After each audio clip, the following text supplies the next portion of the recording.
allons baisser la tête pour la prière, pour écouter la méditation de ce jour. Père Céleste, nous te remercions infiniment pour ta grâce. Merci pour ta parole, car au commencement était la parole. Et la parole était avec Dieu, et la parole était Dieu. Et à tous ceux qui ont reçu cette parole, la parole a donné le pouvoir de devenir enfants de Dieu. Nous prions, Seigneur, qu'à travers tout ce que nous recevons ici, que tu nous donnes la grâce de devenir tel que tu le voudras, des enfants de Dieu, des filles de Dieu, des femmes de Dieu, des hommes de Dieu, au nom puissant de Jésus. Merci beaucoup pour la réponse. Au nom de Jésus, nous avons prié. Amen. Le thème de notre méditation de ce jour, c'est la marche avec Dieu. La marche avec Dieu.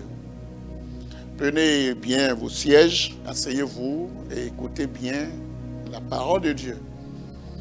Nous allons tirer donc notre méditation de ce jour, toujours dans le livre de Genèse. Et je vais vous lire aujourd'hui dans Genèse chapitre 5. Dans Genèse chapitre 5, je lis à partir du verset 21 jusqu'au verset 24. Genèse chapitre 5, du verset 21 au verset 24. Enoch, je vais vous parler d'Enoch d'ailleurs. Enoch, âgé de 65 ans, engendra Méthusélah. Le verset 22. Enoch, après la naissance de Méthusélah, marcha avec Dieu 300 ans. Et il engendra des fils et des filles. Le verset 23 et 24. Tous les jours d'Enoch furent de 365 ans. Enoch marcha avec Dieu, puis il ne fut plus parce que Dieu le prit. Que Dieu soit loué. À travers ces quatre versets des Écritures que je viens de vous lire, je vais vous parler de la marche avec Dieu. Marcher avec Dieu, c'est faire la volonté de Dieu. Parce que la Bible a montré que deux personnes ne peuvent jamais marcher sans être convenues. Dans Amos chapitre 3, le verset 3. Vous ne pouvez pas trouver deux personnes qui marchent ensemble sans qu'ils ne soient convenus, sans qu'elles ne soient pas en conformité, c'est-à-dire regarder vers le même objectif. Le mari et la femme ne peuvent pas marcher ensemble sans être convenus. Sans avoir un but, un programme, un plan. Non, deux ne peuvent pas marcher sans avoir le même objectif qu'ils visent. C'est pourquoi nous allons voir ici aujourd'hui, pourquoi on parle de la marche avec Dieu. Nous voyons ici le cas d'Enoch. Enoch, il est descendant d'Abraham. Je veux dire d'Adam, comme nous l'avons vu, Adam. Adam et Ève, c'est donc dans les descendants d'Adam et Ève que nous allons voir le nom de Enoch. Enoch fait partie d'ailleurs d'une génération lointaine après Adam et Ève. Alors, pourquoi on parle de la marche avec Dieu et de façon spécifique avec Dieu? Je vais vous montrer que à un moment donné de la vie de l'homme, il faut rencontrer le Seigneur. Quel que soit l'âge que nous avons, nous pouvons encore être convertis, rencontrer le Seigneur et faire la marche avec Dieu. Enoch avait 65 ans quand il a rencontré le Seigneur. Et il a marché avec Dieu pendant 300 ans. C'est pourquoi sa marche avec le Seigneur a été une marche remarquable. Et je vous l'ai dit tout à l'heure que deux personnes ne peuvent jamais marcher ensemble sans qu'il y ait un accord entre les deux. Si Enoch a marché pendant 300 ans avec Dieu et Dieu l'a enlevé, il n'est pas mort, il n'a pas connu la mort, mais parce qu'il était agréable à Dieu, Dieu l'a pris et l'a emmené au ciel. Ma prière pour moi et pour vous, c'est que Dieu nous donne la grâce de faire une marche agréable avec Dieu. Il est possible donc de marcher avec Dieu. Il est possible de marcher et de ne pas commettre de péché avec Dieu. Comment est-ce qu'on peut marcher avec Dieu sans commettre de péché? Nous savons que, comme la parole de Dieu l'a dit, dans le livre de Romains, je vais revenir toujours dans ce que j'avais pris dans le livre de Romains chapitre 3. Je vais lire ça avec vous. La Bible a été claire dans le livre de Romains, au chapitre 3, le verset 23.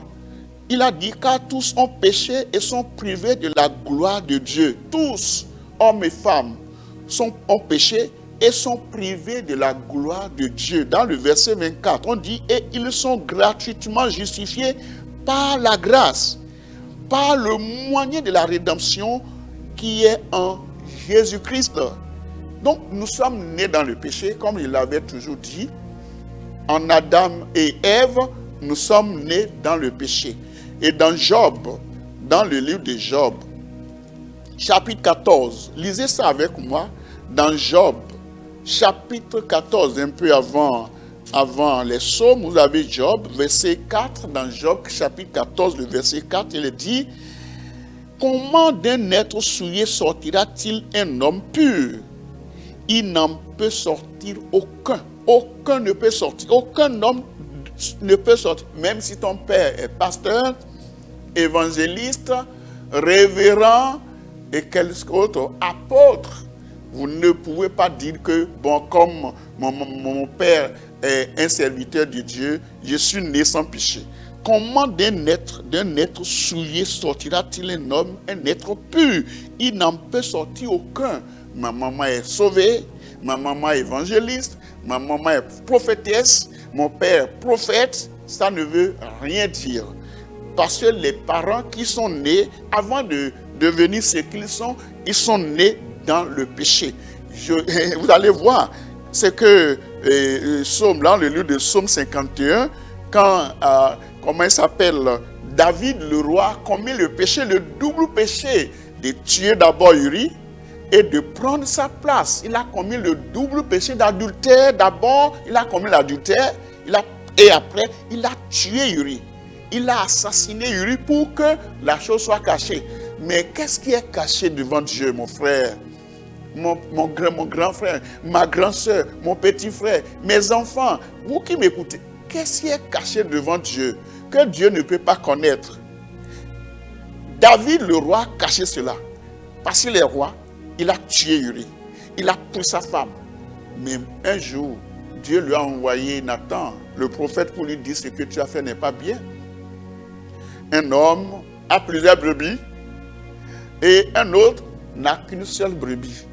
L'homme qui a plusieurs brebis a reçu la visite d'un ami et il est allé chercher la seule brebis de celui qui n'a qu'une seule brebis. Et c'est avec la seule brebis qu'il a reçu son visiteur. David a dit, ouais, qui a fait ça? Celui qui a fait ça mérite la mort. Nathan lui a dit, c'est toi. Peut-être que c'est toi. Toi que je suis en train de doiter là, c'est toi. C'est toi, c'est toi. C'est toi qui as pris la femme de l'autre. Et tu as tué. Tu as commis un double péché. Pourquoi tu as tué? Pourquoi tu as pris sa femme? Et David a dit, je comprends. Dieu, il n'y a rien de caché. Dans Luc, avant de revenir dans Psaume 51, je vais vous montrer ce que la Bible a dit dans Luc chapitre 12. Pour que les gens sachent que rien n'est caché, dans Luc chapitre 12, le verset 2. Dans Luc chapitre 12, je veux dire, le verset 2 qui dit, il n'y a rien de caché qui ne doive être découvert, ni de secret qui ne doivent être connus. Va cacher ça. Va enterrer ça. Ça va sortir un jour. Même si tu n'es pas vivant, ça va sortir. On va savoir que c'est toi qui as fait ça. Parce que les yeux de l'Éternel sont clairs. La caméra de l'Éternel te poursuit. Parce que Dieu a mis une caméra qui poursuit chacun de nous pour savoir ce que nous faisons. Si nous marchons bien avec Dieu, Dieu le sait. Si nous ne marchons pas bien avec Dieu, Dieu le sait. Donc la marche avec le Seigneur, ça veut dire, ça commence par la nouvelle naissance. Tous sont péchés et sont privés de la gloire de Dieu. Les rois pêchent. David a péché, mais il a reconnu ses péchés dans Psaume 51, le verset 5. Il a confessé ses péchés en disant, car je reconnais mes transgressions et mes péchés, mon péché est constamment devant moi. Il sait très bien que sa vie n'est pas propre. Et mes péchés sont constamment, mon péché est constamment devant ma part. Il dit dans le verset 6, j'ai péché contre toi seul, et j'ai fait ce qui est mal à tes yeux, en sorte que tu seras juste dans ta sentence. Dans le verset 7, il dit, voici, je suis né dans l'iniquité, ma mère m'a conçu dans le péché. Donc, vous voyez, comme je l'ai dit tout à l'heure, si nous voulons marcher avec Dieu, il faut connaître d'abord Dieu. Vous ne pouvez pas marcher avec quelqu'un que vous ne connaissez pas. Vous ne pouvez pas rencontrer quelqu'un dans la rue et dire, allons-y mon ami. Il n'est pas ton ami. Il va te dire, tu me connais où? Où est-ce que tu me connais?